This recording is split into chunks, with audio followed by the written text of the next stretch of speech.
It's November, and obviously I'm going live. I'm coming in. Our church is currently in a conference, so I'm not going to be able to get out and hunt until Thursday, Friday. But what I absolutely love is right behind me. I mean, you can see like this pine, this evergreen, and you can see the scrape that's right there. Like they just tear this up, and it's the whole way down here, like just everywhere. So just walk with me, and I'll kind of show you what what I love about it is the fact that it kind of gives me like a travel route, so I can kind of see like where they're going, and I tend to run parallel to that, not on it. But this is what I love about the scrape activity.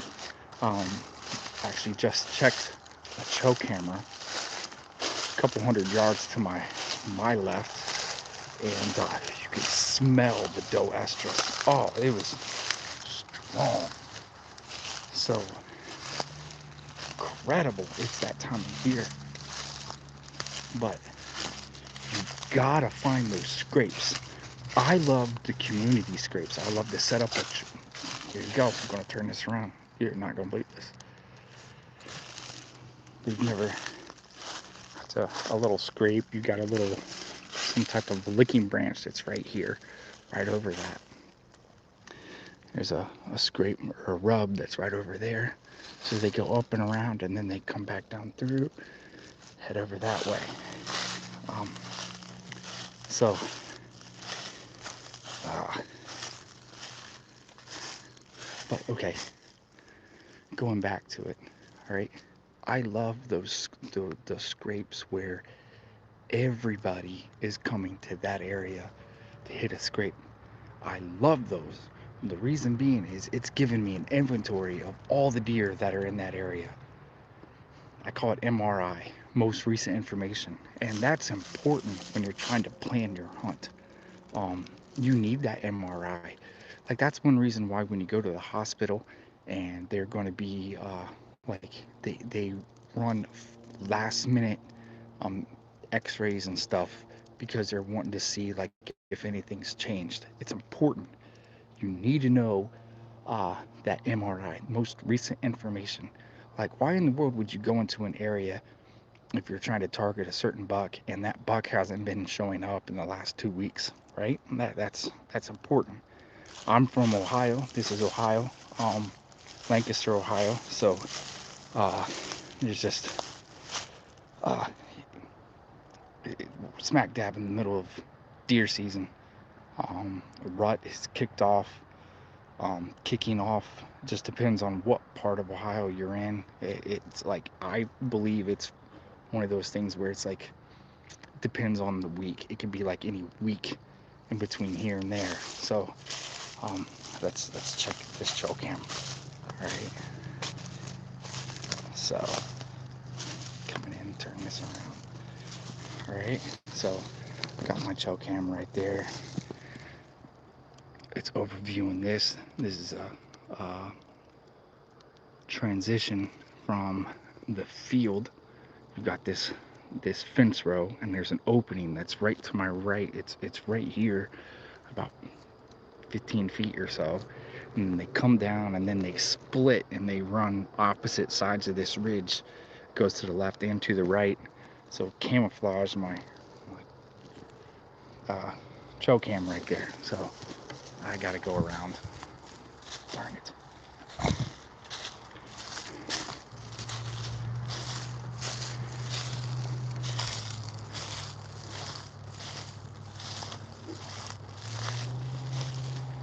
Look at that trail. There's the deer highway right here. I'm telling you, nonstop. Deer, coyote, possum, coon, you name it.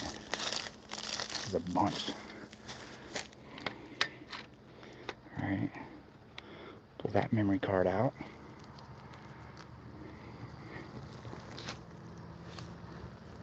I'm gonna be putting in another one. All right.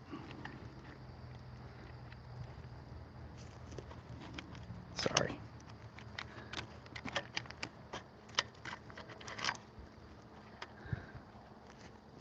I gotta change the time here.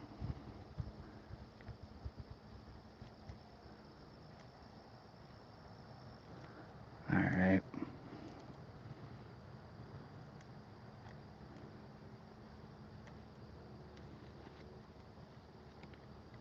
Awesome.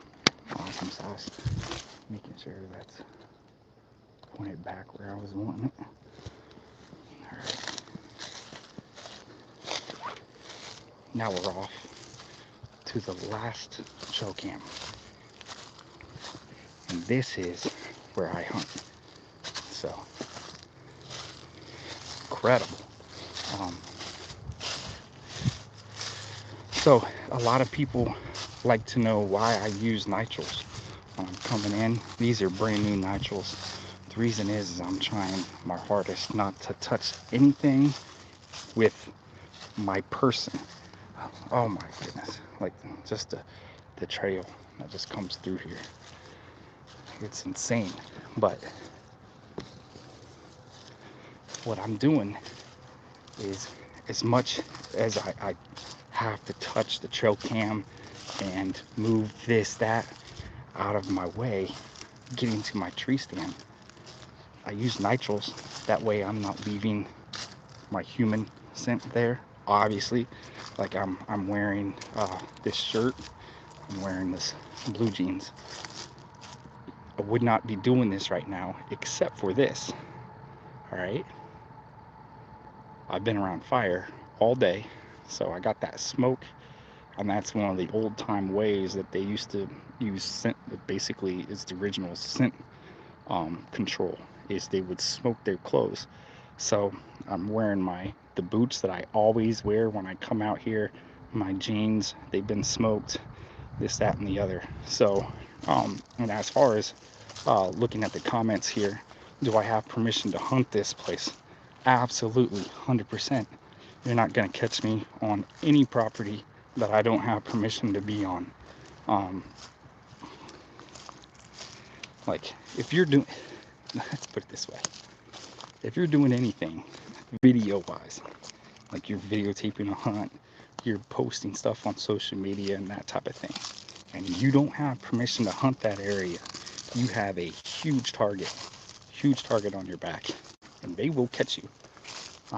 So I ain't gonna do that. We do things the right way. I try to. So here we are. We're sneaking in. All this right here it's a funnel. So you have the edge of the soybean field that's behind me. It comes down. You got a dry creek bank right here. Funnels in. Look at that. This is the main deer trail coming in.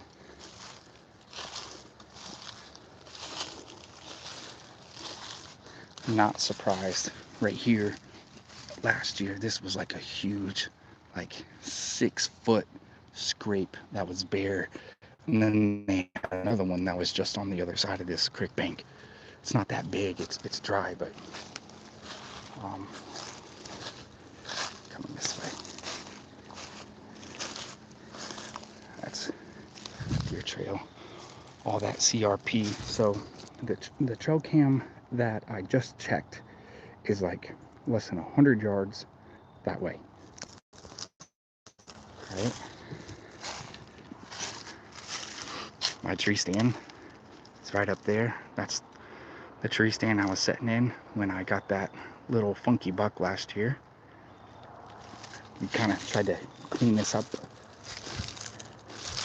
the least amount. I don't know how to. We tried not to be as intrusive. That's what I'm trying to. That's what I'm trying to say. A whole bunch of hedge apples. Right, so cleared this out. Let's come up here. This is the farthest into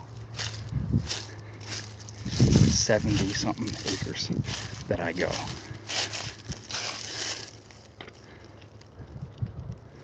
right? Last chow cam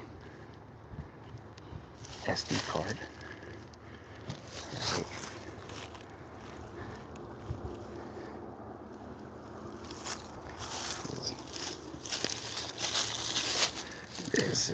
This is it.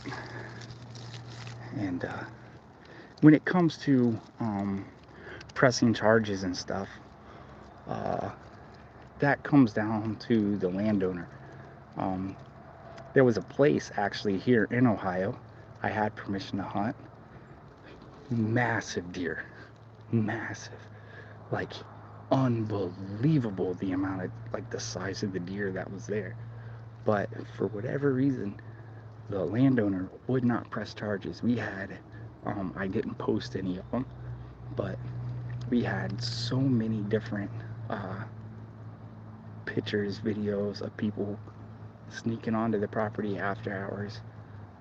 Like, you're not seeing anything with the bow at 11:30 at night. You shouldn't be out in the woods 2:30 in the morning with an AR. You know, that's like, what are you trying to do? That type of thing. So, contacted what in the world is going on? I'm trying to figure out what's going on with my trail camera here. Turning it off. I hope it. Okay. Hopefully that works. This is the first time I've been out here where I haven't jumped something. Like, typically, like, I'll be coming in and they'll be like 30 feet, 40 feet in front of me, like, you know, right at the edge of city limits, and there's just a ton of deer. So I've yet to hunt this year, but like I said, this Friday, buddy, we're gonna be out there. And so, as the title was stating, why I love scrapes. Like, yeah, scrapes are, to me, it helps me get MRI. I have so many of my trail cameras setting right over scrapes, close to scrapes. I want to know what deer is in that area. It helps me put a pattern on them. It lets me know I'm able to get their type of behavior patterns. I'm going to know if that buck is dominant. I'm going to know if that buck is more passive, if he's just passing through. And it also, like, really lets me know, like, how many doe are in the area too. So obviously here we're able to do a lot of doe control. So check this out. You know, that's just been in the last week or so. I would say tons. Like, the deer just come off of this and they just funnel right in, and hopefully that's where they're going to be, or I'm going to be there this coming Thursday, Friday. So for those of you that are hunting, be safe. Do not overlook scrapes. I think scrapes are underrated. I think hunting rub lines is very tricky. Deer can rub on any tree they want. Unless you're hunting out in the Midwest, you're not going to have like a community rub. But here in Ohio, obviously a lot of other places, you're going to have those community scrapes. So, like, talking about scrapes, here's another one, right? Broke off this branch that's right there, right? A couple different branches, right? What's going to happen is the doe are going to come in, they're going to smell this, and they're going to know what buck is in the area. They know a lot of the buck just simply by smell, so they'll have an idea on which one they want to breed with, and that's cool. Another scrape,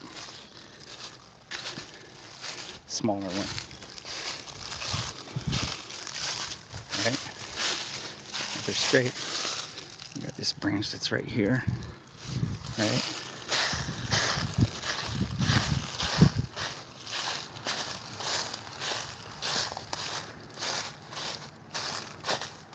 Hold on, we'll show you.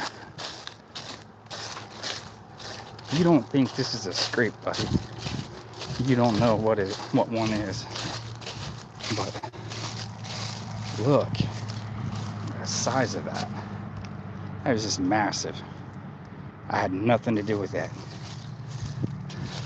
Right? We'll show you a couple others.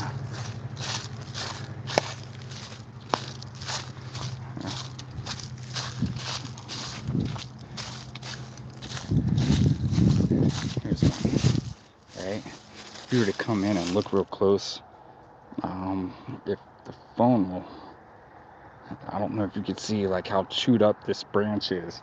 It's just boogered up. So you got stuff like that. Anyway, kind of a lot of rambling. This is why I like hunting scrapes. I love scrapes. Scrapes give me so much information in the area. I'm able to get a lot more trail cam pics on that area, and to me, it's informational. It can be informational for you too. So, sweet November. You guys get out there, be safe. Let's not be the type of jerk that a lot of other people tend to be when it comes to hunting information. I'm not gonna help you because you can't help me. Well, like, let's be better about our community. Let's try to raise better hunters. Let's try to teach them right. We don't have to hold on information. I get why people don't tell other people where they hunt. I get it. I totally 100% get it. I get kind of finicky about people coming to where I'm at. I'm not against that. It's about helping people just do better and getting and growing bigger deer. So anyhow, enough of that. We'll talk at you guys later. Until next time, thank you and God bless.